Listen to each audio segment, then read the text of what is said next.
Firstly, I say about myself. My name is Jayaj and my father name is Mr. Mukesh. And I read in the class 10th and my school name is Pragati Public School Sajid.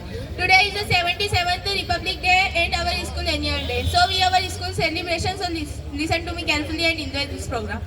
15 वर्ष का बालक जिसको न्यायालय के द्वारा 17 करोड़ की सजा दी गई, साहब जिसने आजादी को दुल्हन माना, वह 15 वर्ष का बालक जब माँ ने पूछा बेटा तुम्हारी यह छोटी सी अवस्था है और तुम इसमें आजादी के समर में कूद रहे हो, मुझे तुम्हें बहुत सी लेकर मैंने तुम्हें बहुत सी लेकर आशाएं पाल रखी है, मुझे तुम्हारी शादी करनी है। पर उस बेटे का एक ही उत्तर था, माँ मैं तेरे लिए दुल्हन लेने जा रहा हूँ। हाँ मैं तेरे लिए ही नहीं बल्कि पूरे भारत देश के लिए दुल्हन लेने जा रहा हूँ।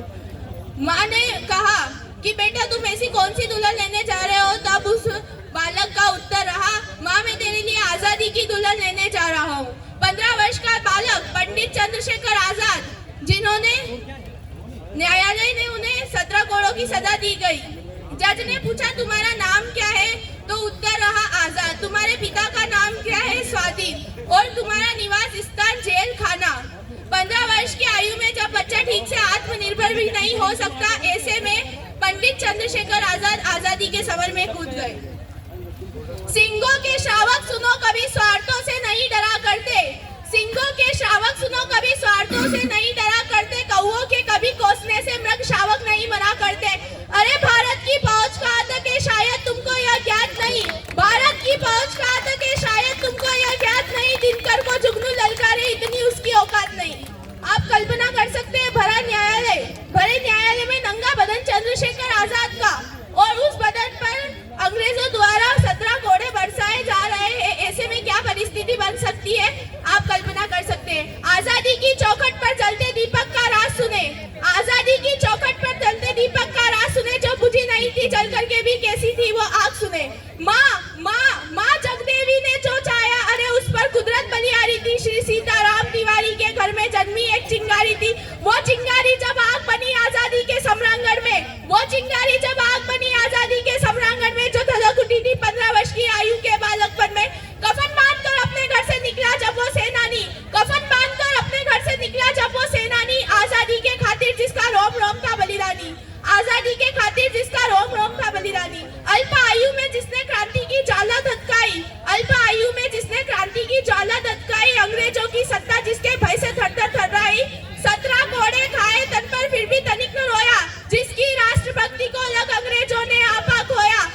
अरे चट्टानों से टकराने को तत्पर थी, जिसकी छाती मानो दिव्य दिवाकर को छूकर मानेगा संवादी, मानो दिव्य दिवाकर को छूकर मानेगा संवादी। जिसकी आंखें आजादी का सपना देखा करती थी, जिसकी आंखें आजादी का सपना देखा करती थी, माँ के लिए समर्पित जीवन अपना देखा करती थी, माँ के लिए समर्पित जीवन अपना देखा करती थी। इंकलाब के स्वर जाकर जब गिरगिट से टकराते थे, जय हिंद स्वरों में अंग्रेजों के कंगूरे ठा जाते थे, वह सिंह भारती का बेटा अरे आजादी का परवाना था, वह सिंह भारती का बेटा अरे आजादी का परवाना था।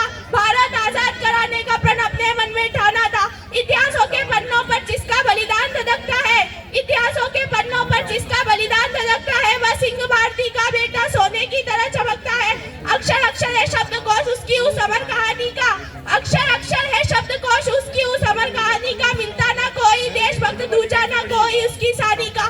बेवकूफ पड़ा करता था जो हर दम पर बलिदानी राहों में, बेवकूफ पड़ा करता था जो हर दम पर बलिदानी राहों में, भारत माता की पीर सुनाई देती जिसकी राहों में। ये राष्ट्र कभी ना भूलेगा उस शेखर से बलिदानी को, ये राष्ट्र कभी ना भूलेगा उस शेखर से बलिदानी को, भारत माता की नैनों से बहती गंगा के पानी को। आजाद है घोरे अनेक, आजाद है घोरे अनेक, फिर रूप सिंह सीधा लिया, पिस्तौल निकाली और पहली गोली से एक गोला मार दिया। अंत में जब समय आया, चंद्रशेखर आजाद अल्फ्रेड पार्क में एक वृक्ष के पीछे छिपे हुए थे, अकेले थे और असंख्य संख्या में गोरों की सेना ने उन्हें घेर लिया। तो उन्होंने पिस्तौल निकाली जिसे वे दमदम बुखारा कहा करते थे, और वो पिस्तौल जब चलती तो एक गोरे की जान लेकर ही वापस आती थी। तो अब वो दौर आया जब उनके पास अंतिम गोली बची, तो उन्होंने क्या किया? पिस्तौल धारा तन पर धरकर फिर शेखर ने वो काम किया, पिस्तौल धारा तन पर धरकर फिर शेखर ने वो काम किया। माँ को चूमे और अंतिम बार प्रणाम किया, माँ को चूमे और अंतिम बार प्रणाम किया। उस अंतिम गोली को शेखर ने अपने मस्तक पर मार लिया, उस अंतिम गोली को शेखर ने अपने मस्तक पर मार लिया। जय हिंद, जय भारत।